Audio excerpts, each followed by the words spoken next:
Shri hello mike check. गणरायाला hello वंदन. महाराष्ट्राचे आराध्य दैवत छत्रपती शिवरायांना मानाचा मुजरा.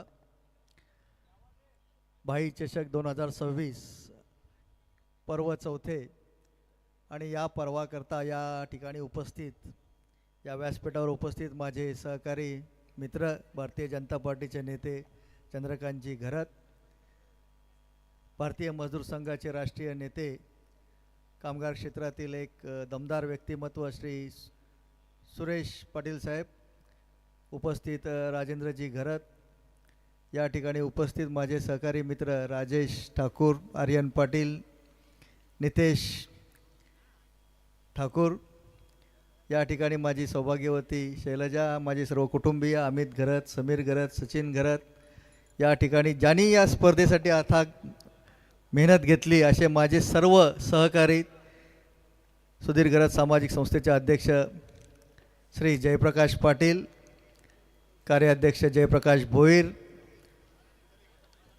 अजित पाटील, नितीन पाटील, संकेत कडू, ज्ञानेश्वर भोईर, कुंदन बंडा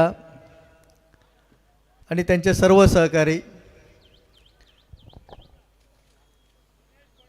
आणि ही स्पर्धा यशस्वी करण्यासाठी ज्यांनी अथक मेहनत घेतली आहे, क्रिकेटची स्पर्धा, ते दिनेश बंडा आणि माझे सर्व सहकारी, सर्वांचीच नावं घेणं मला या ठिकाणी क्रमप्राप्त आहे, परंतु जवळपास 20 ते 25 सहकारी आहेत. त्यांचा सत्कार या ठिकाणी आम्ही घेणारच आहेत, मग त्यांची नावं मी एक एक घेणारच आहे. त्यावेळी सर्वप्रथम मी आभार मानेन ते या ठिकाणी उपस्थित असलेल्या 5ही दिवस ज्यांनी या स्पर्धेला हजेरी लावली त्या सर्व प्रेक्षकांचे.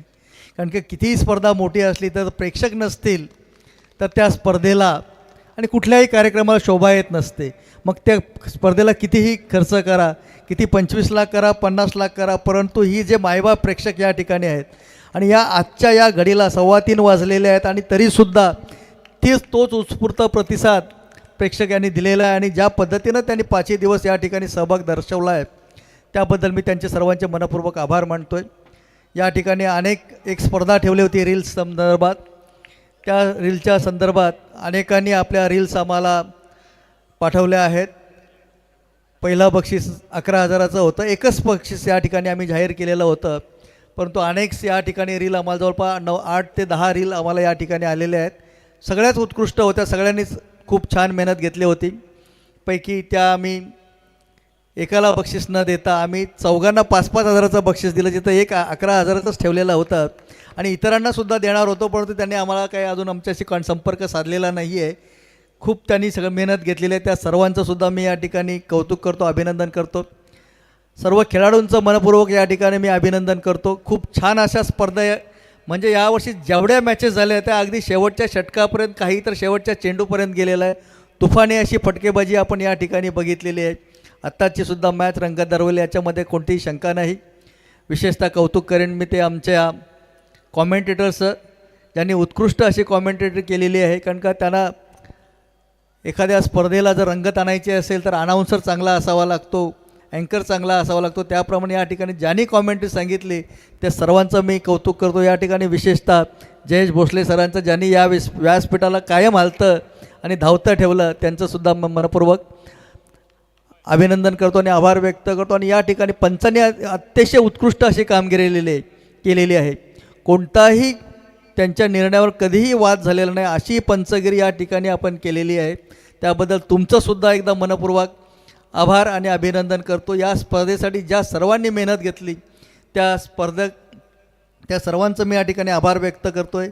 या स्पर्धेसाठी अनेक मान्यवरांनी या ठिकाणी उपस्थिती दर्शवली. आमचे संजय भाऊ दरवर्षीप्रमाणे न चुकता आमच्या प्रेमाखातर खास दिल्लीवरून या स्पर्धेसाठी आल्याने पुन्हा दिल्लीला गेले.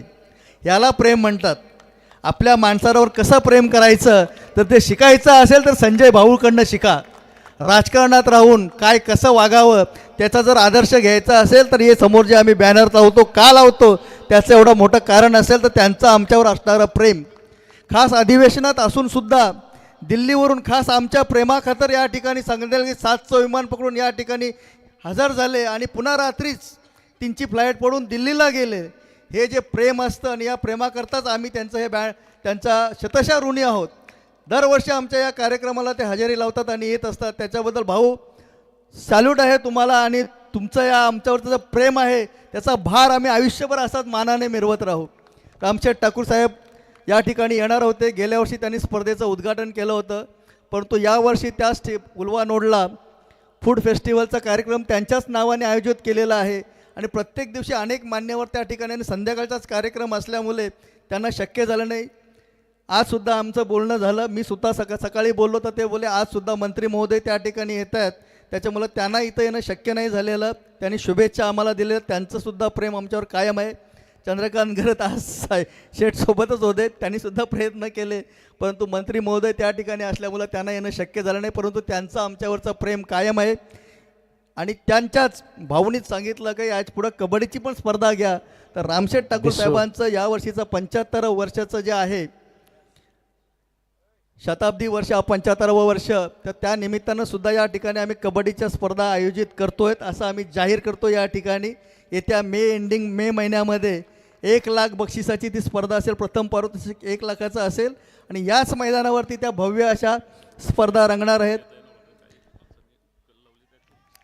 या ठिकाणी सचिन भाऊ आहेर येऊन गेलेत, आमदार सचिन भाऊ आहेर येऊन गेलेत आणि अनेक मान्यवर या ठिकाणी आमचे मित्र असतील, विविध पक्षातील नेते मान्यवर सगळे या ठिकाणी, जिल्हा परिषद पंचायत समिती सदस्य, ग्रामपंचायत सदस्य, सरपंच अनेक ठिकाणी आलेले आहेत.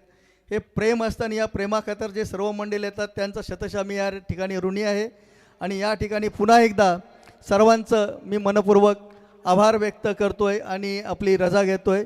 जय हिंद, जय महाराष्ट्र. क्या बात है, एक बार जोरदार तालियां देखिए यहाँ पर से। कहते ना हर जंगल में चंदन नहीं होता है, चंदन कहीं कहीं मिलते हैं जय सर।